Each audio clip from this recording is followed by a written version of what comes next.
Hello, and in this video we'll look at paper 1 question 3, the structure question. We'll look at terminology and how best to write your response clearly and relevantly. First thing is to make sure you consider it's 8 marks, 10 minutes, and to complete it in point, evidence, explain. Think about the where in the story, what is happening and why it is happening.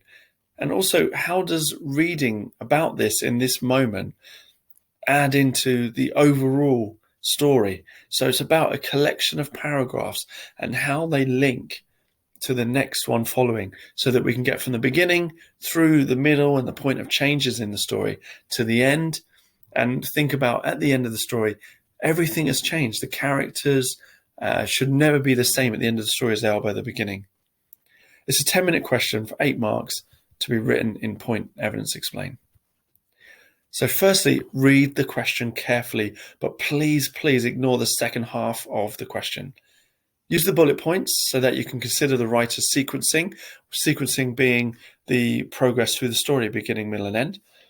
The structural shifts and movement through the text and their reasons behind them. It may be that the writer is using lots of structural features or just spacing them out, but the question is why is the writer doing it?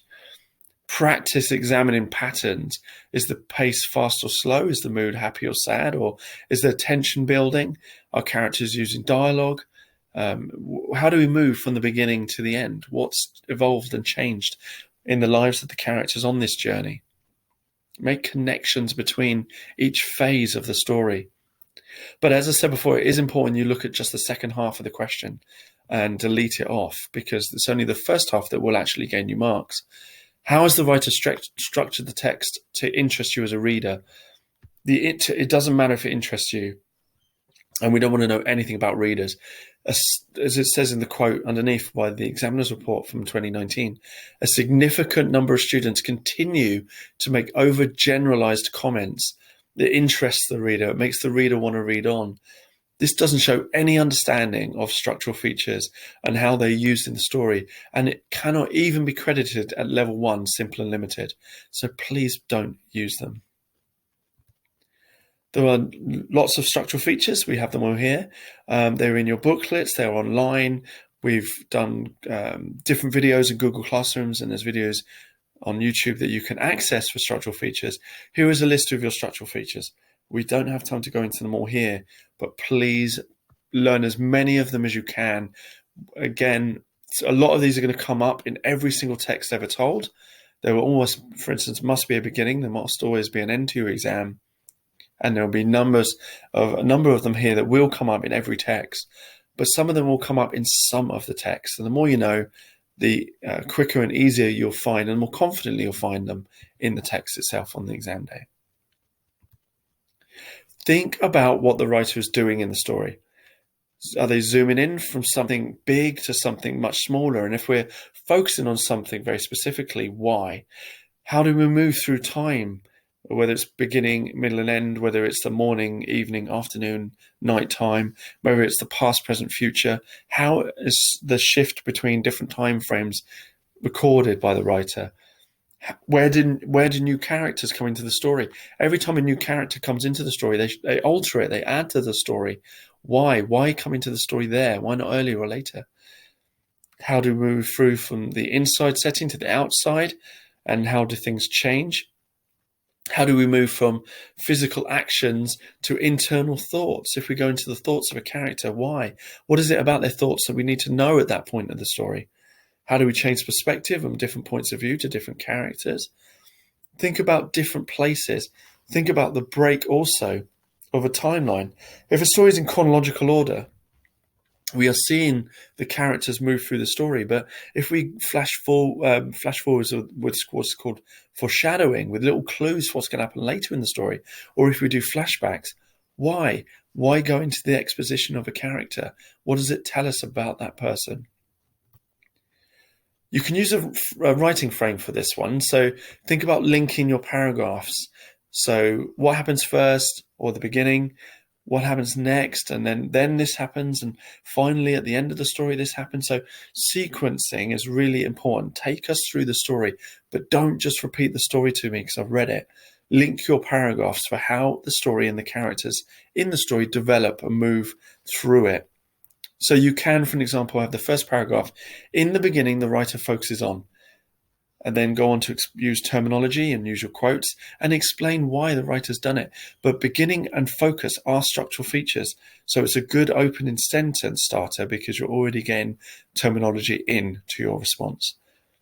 Don't please say in the middle unless you link it to a structural terminology. Think about not just a middle, but the important moment of change in the story. Where does the story fracture and take a new unpredictable route forwards? That is the pivotal main moment of change, the important moment where the predictable becomes unpredictable, and it makes you want to read on because you don't know what's going to happen next, so that we can get towards our ending of the story. End is a structural feature, so you can in your final paragraph say finally at the end, and then explain how the story ends. Is it chronological? Is it a cliffhanger ending where we are left at a point of dramatic irony? Maybe it's cyclical and it goes back to the beginning again in some way. Please remember to consider what is happening at this point in the story and why it is happening at this point in the story. It is about zooming in on the specific moments of the text. Don't just try and cover the whole text and explain it back to me, even though you have to cover the whole source. Take specific important moments and explain them to the examiner of why they're important and why they're important at that point in the story. Why you think the writer has brought it in. It's all about positioning of the order of events of a story, which is structure. So the key to answering this one is to concentrate on why the detail selected is effective at that point in the story overall. So if we look at a story, Mr. and Mrs. Dursley of number 4 Privet Drive is Harry Potter. So we can see we've put in structural features down the side for each paragraph so you can track how they are used. So first of all, of course, we've got the beginning of the story. We've got Mr. and Mrs. Dursley, so we're immediately at the beginning introduced to new characters, and where the characters are is number 4 Privet Drive. So we have a setting straight away as well. So in the beginning, the writer focuses on the introduction of new characters, Mr. and Mrs. Dursley, and the introduction of the setting, Privet Drive. As we move through, each paragraph is a structural feature. It moves the story on. So the second paragraph deepens our understanding of the Dursleys. The third paragraph is a topic shift, a change of subject, but it's also changed its mood. It brings in new characters. It brings in opposites, a juxtaposition. We've gone from a loving family to a broken family. Again, as the story develops, we have other structural features. We are changing subject.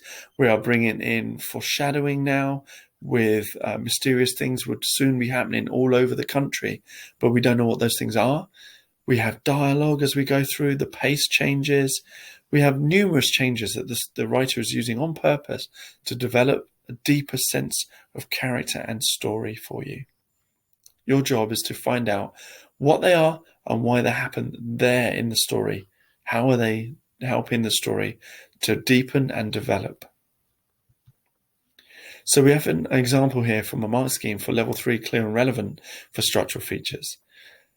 The text begins in the mountains and our attention is focused on a single character, Zoe, who is enjoying the stillness and beauty of the place.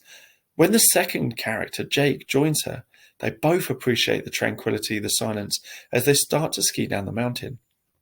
Then the action moves forward quickly as they are carving matching parallel tracks through the fresh snow. But an interruption occurs when Zoe looks at the beautiful pillar of what looks like grey smoke. At this point, we experience a sense of panic as both we as readers and Zoe realize there was an avalanche. The pace then becomes really fast as the avalanche overtakes them until the last line when everything stops because Zoe blacks out. A good, clear understanding of the structure, backed up with quotes, and a good understanding of what's happening to those characters in that story at that part of the story to show us how it develops using structural features.